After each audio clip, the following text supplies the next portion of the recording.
Sonny Dykes is not sitting on his hands after a 5-7 season. The Frogs have a lot of momentum on the recruiting trail. 4 transfer commitments and a high school commit over the weekend. 5 total. And according to Coach Dykes on Twitter, there's more to come. What have they done? We break it all down next. It's Locked On Horned Frogs, your team every day. You are Locked On Horned Frogs, your daily podcast on the TCU Horned Frogs, part of the Locked On Podcast Network, your team every day.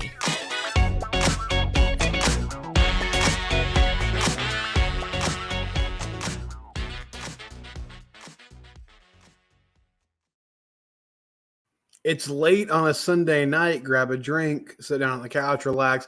I wanted to go live today. Subscribe to the YouTube channel, Locked On Horned Frogs. You can also find us. We're free and available wherever it is you get your podcast, in its audio form, Spotify, Stitcher, Apple Podcasts, whatever the case may be. I'm going live because there's been so much exciting news with TCU this weekend. I signed off on Friday afternoon, and at the time I mentioned some players that TCU had visiting over the weekend.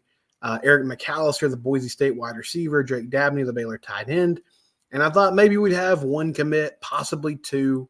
The Mcalister situation seemed like it was impending and had been since he hit the portal before the season ended there at Boise State.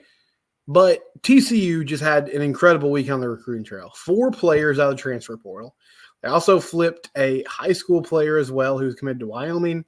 And the most exciting thing about it, according to Sonny Dykes, he's been doing this all weekend long. He's been tweeting out frog emojis. Every time they get a commit, he's been tweeting out frog emojis. We're up to 8. We got 8 frog emojis out there. We also have a player in Jonathan Bax who had entered the transfer portal and is now coming back. So much news to get to. Let's break it all down. And we'll start with Eric Mcalister, the Boise State wide receiver. Can't really call him that anymore. He is now a TCU wide receiver, or at least committed to being a TCU wide receiver. And if you haven't listened to the show over the last few weeks, Cliff Notes version of Eric Mcalister and who he is. Receiver at Boise State. Had a really great season this past year.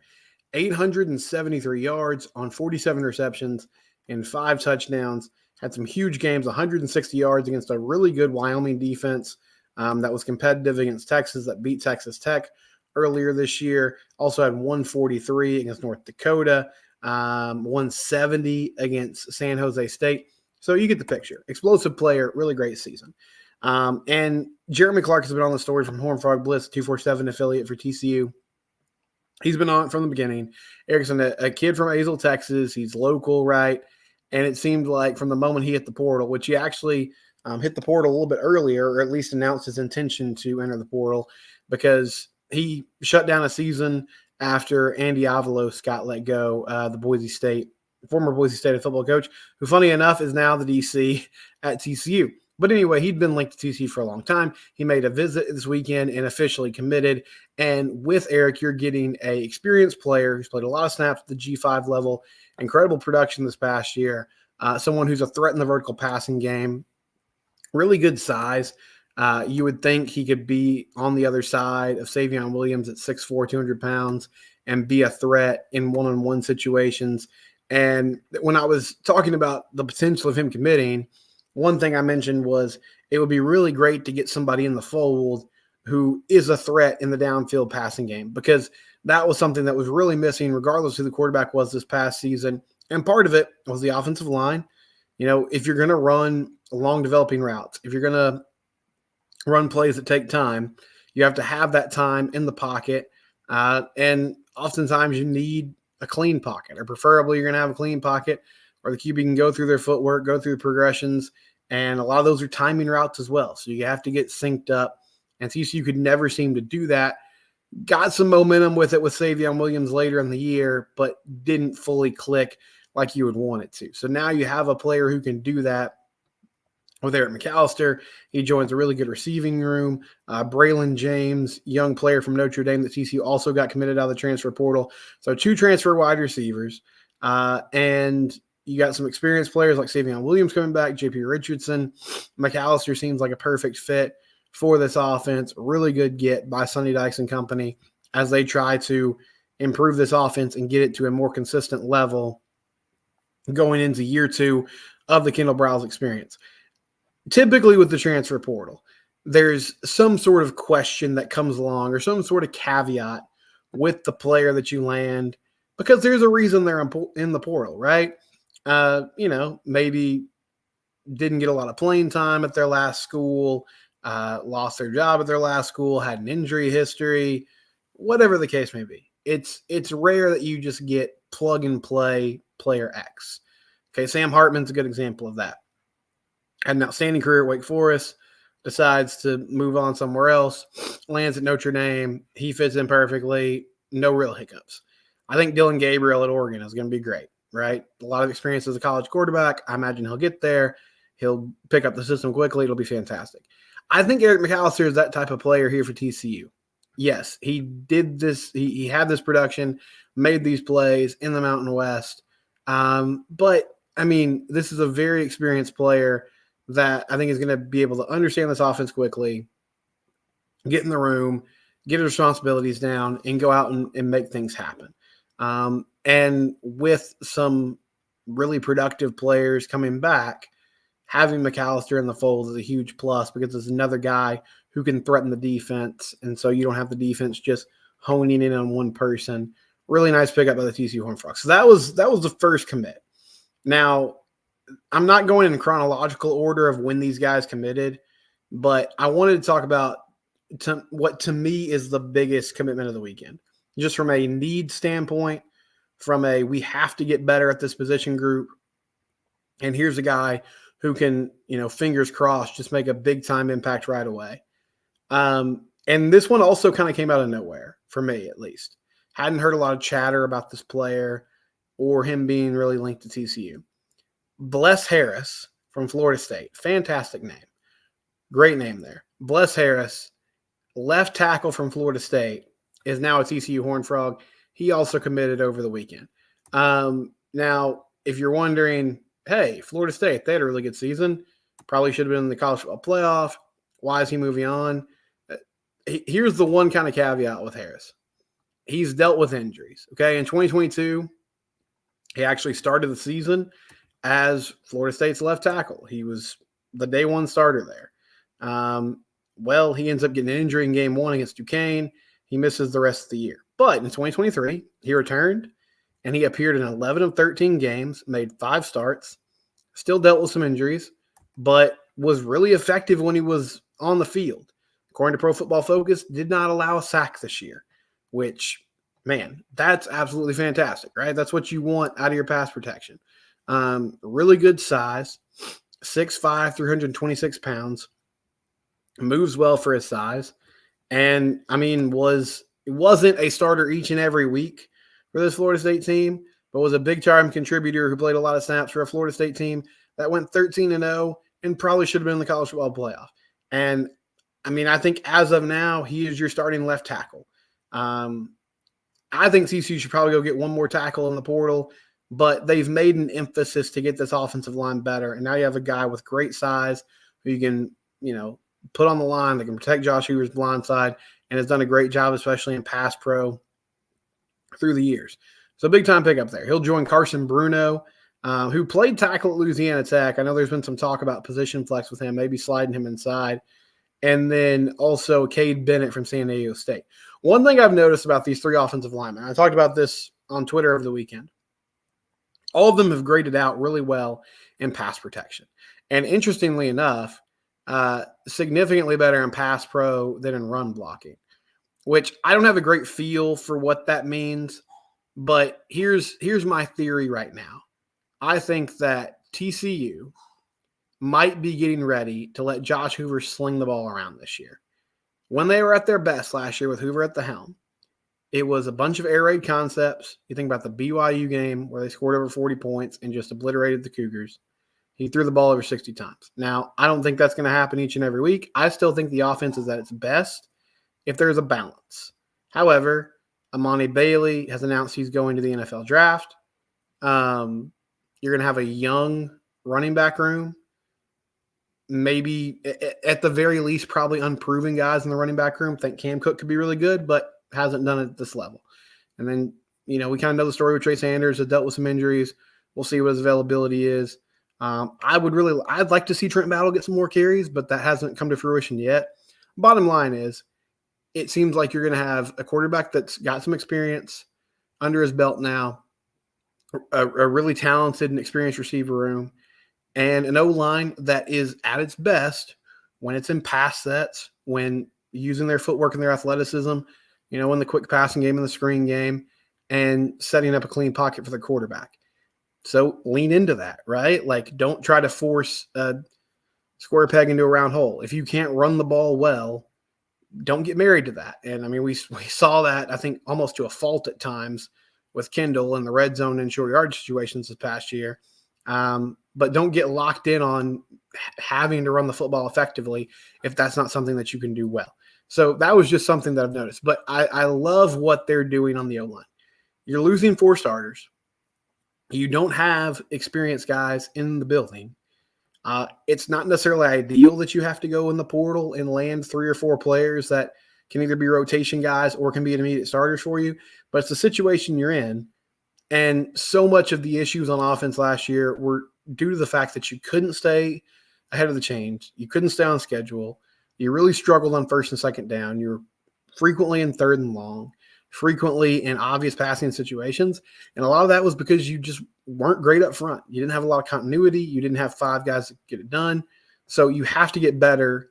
And it feels like they're making a concerted effort to do that. I would like to see one more tackle out of the portal. Now, Bradley Crenshaw-Dixon, who they also brought in for a visit from San Diego State, he committed to Florida today. So he's off the board. I know they're working on some different guys, working on some opportunities. I know Mike Nichols has played some, and maybe he's on the other side of Bless Harris as your other tackle. I would love to see Tommy Brockermeyer be healthy and be a contributor. It seems like a big ask, though, for a guy that's dealt with injuries his whole career, coming off a back injury, to step in day one and be a dude. So I would love to see either a day, another day one starter at that tackle spot, or at least somebody who you think, okay, they can come in and compete and push the guys that are already here. And if they do that, I mean, I like how this is setting up. Bless Harris, maybe Carson Bruno, Colton Deary, Cade Bennett, player X, plug in Mike Nichols, maybe transfer offensive tackle, whatever the case may be. I love the direction this is going, and I really like what Sonny Dykes is doing. 2 more transfer commits to talk about. We'll also break down what's behind this sense of urgency, and I've seen some theories floated out that I want to talk about. And then finally, Jonathan Bax is still in the fold. He is withdrawn his name from the transfer portal according to reports, and the outside linebacker / edge player that TCU had as part of their 2023 class is back. All that coming up here on Locked On Horned Frogs, your team every day. You can't mess around with the O-line. You have to be good up front, and your vehicle has to be running effectively. Like, it's not a place where you can cut corners to take shortcuts. ebaymotors.com is where you need to go. And you might say, well, I cut corners to take shortcuts because I want to make sure that I'm doing the right things. I want to make sure that I'm saving my money. Well, eBay Motors can still do that for you. Passion, drive, and patience are what brings home the winning trophy, and also what keeps your ride or die alive. eBay Motors has everything you need to maintain your vehicle and level it up to peak performance. Superchargers, roof racks, exhaust kits, LED headlights, and more. Whether you're into speed, power, or style, eBay Motors has got you covered. With over 122 million parts for your number one ride or die, you'll always find exactly what you're looking for. And with eBay's Guaranteed Fit, your part is guaranteed to fit your ride every time or your money back. Because with eBay Motors, you're burning rubber, not cash. With all the parts you need at the prices you want, it's easy to turn your car into the MVP and bring home that win. Keep your ride alive at ebaymotors.com. Eligible items only. Exclusions do apply. eBay Guaranteed Fit, remember, is only available for U.S. customers. Continuing to talk about a huge weekend from a recruiting standpoint for TCU football.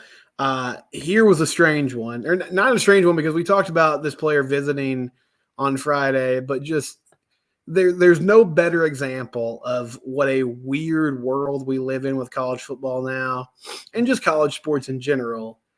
Drake Dabney, tight end for Baylor, is now at TCU Horned Frog, much to the chagrin of many Baylor players or Baylor supporters on social media.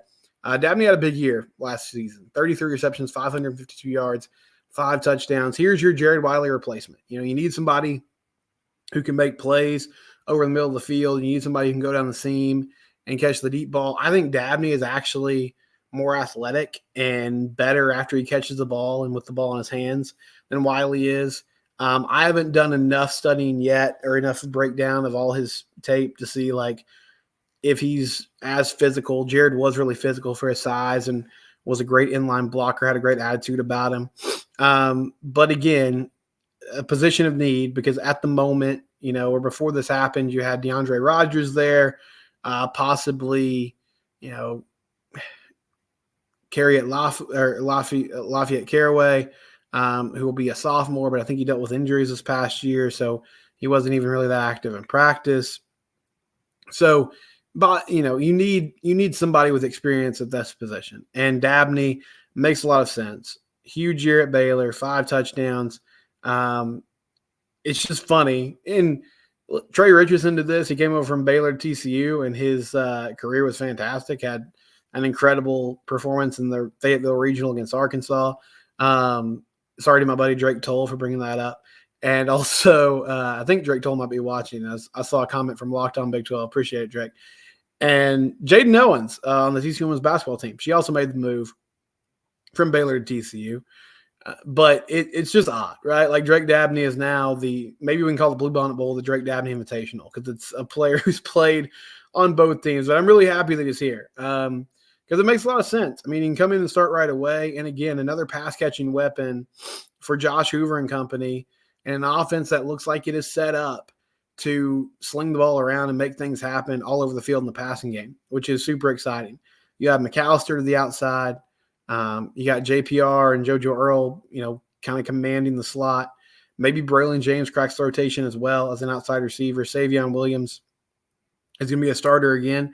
And now you have a big-time pass catcher at tight end who can open up that aspect of the field as well. So really good get by Kendall Briles and Sonny Dykes and the staff as they continue to stack talent and add talent. So offensively this weekend, you land Eric Mcalister, Bless Harris, and Drake Dabney. And then on the defensive side of the ball, Cooper McDonald, defensive end / linebacker from San Diego State, had 19 tackles and 1.5 sacks in 2023. For his career at San Diego State, had 4.5 sacks and 64 tackles. Also had 5 passes defended, so they used him in multiple ways there when he was with the Aztecs.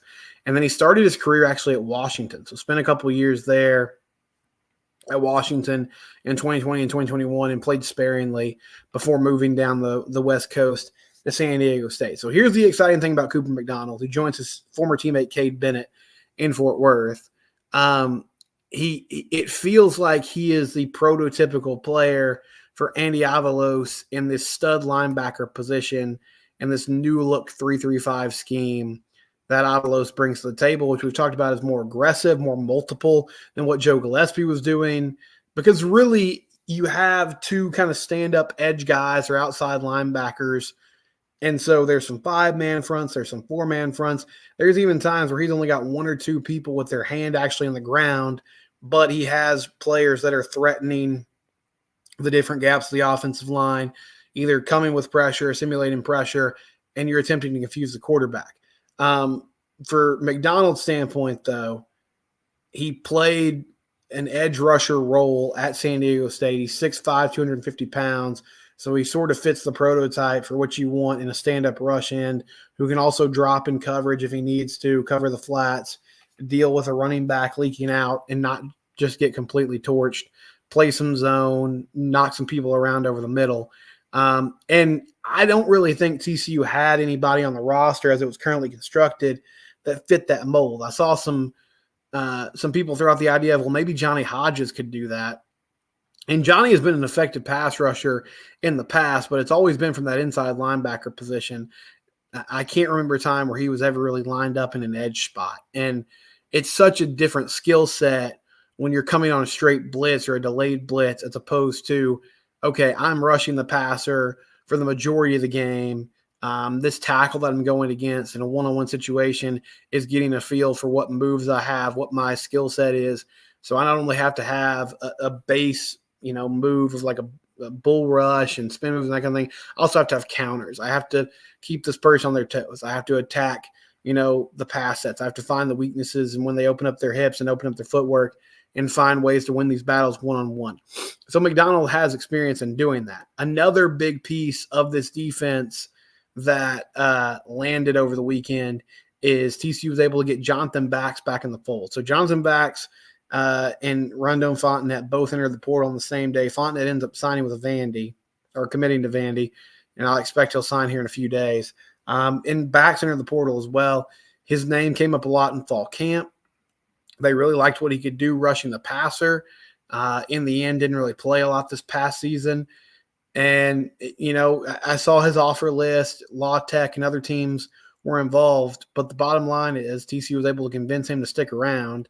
And this is really exciting because he's another guy that fits that prototypical kind of type of edge rusher position, stud linebacker, stand-up defensive end type that Andy Avalos wants in this defense. Can't really overstate what that means. Even though Bax wasn't a guy that played a lot this past year, and I don't think you wouldn't be replacing production, but there's just not a lot of guys on the roster who can fill this specific role that's coming to the team, and Bax seems to fit it really well. So good move there of the coaching staff convincing him to stick around. I would hope and think that they maybe bring one more player in who kind of fits this position, because, again, I'm just not sure who you move over naturally to that spot where it makes sense. And if you have three guys who at least can kind of push each other and get snaps, then I think you feel pretty good about where you're at in the future of what you can build over the next few seasons. So that's 4 transfer commits. A lot going on with TCU. Did not making a bowl game actually help the Frogs? We'll talk about that more next here on Locked On Horned Frogs.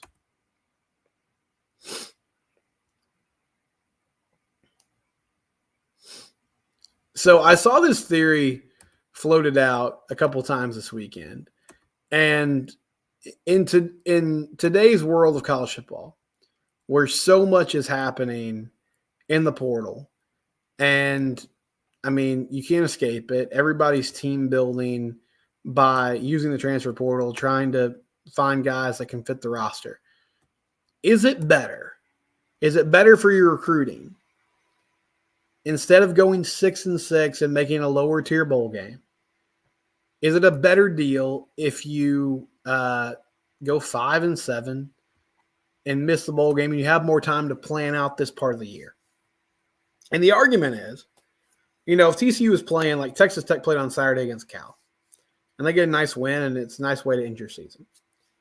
But on the other hand, TCU was able to host a lot of potential transfer commits this weekend, and they got a bunch of commits.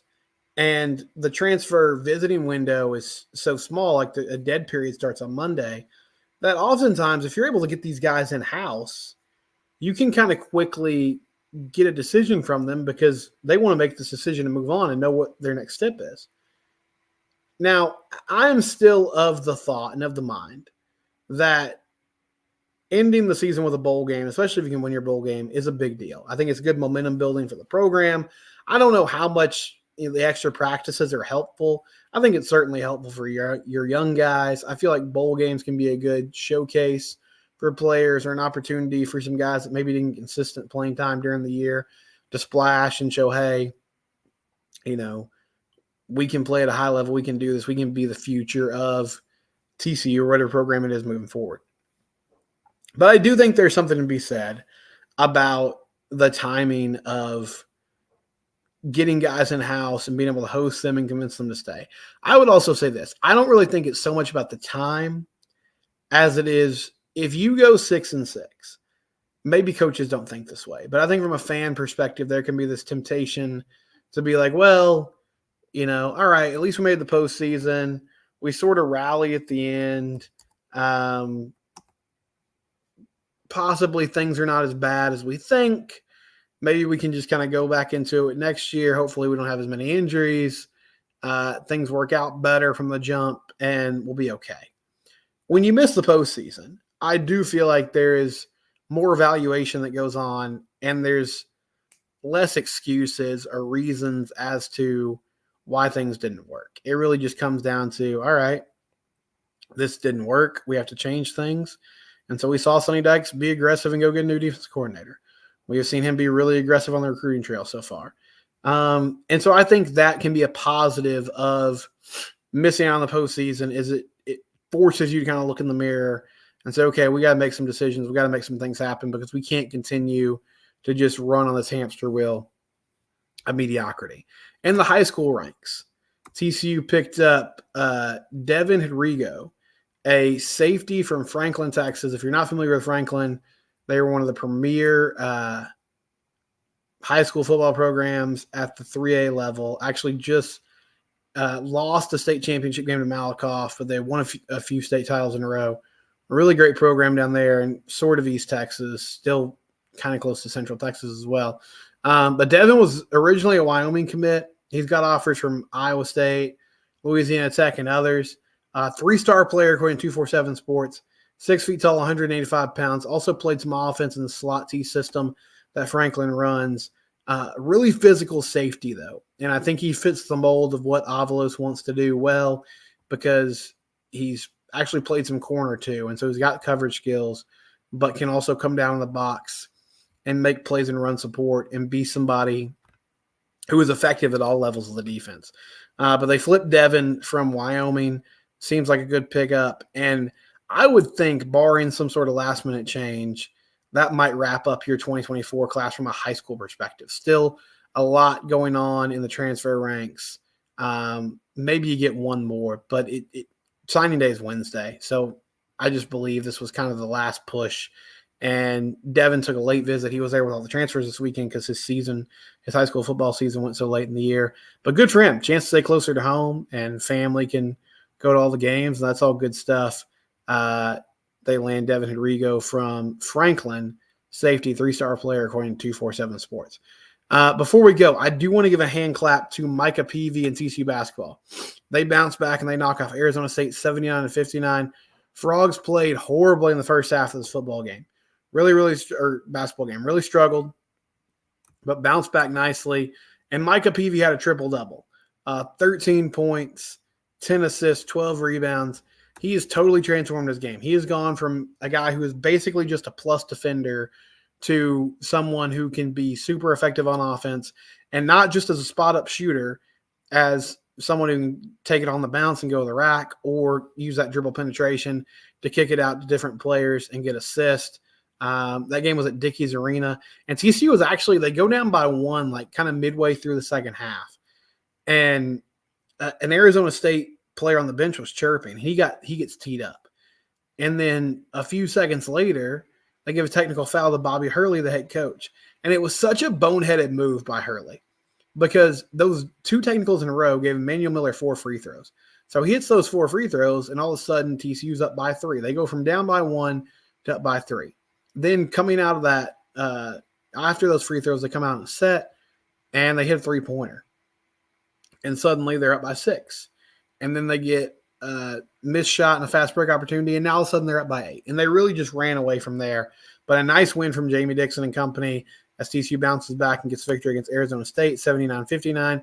They are now 8-1 on the season. That'll do it for Locked On Horned Frogs today. We'll have plenty of coverage, though, throughout the week of all these new players. A lot happening in the TCU football world. We'll try to cover it here.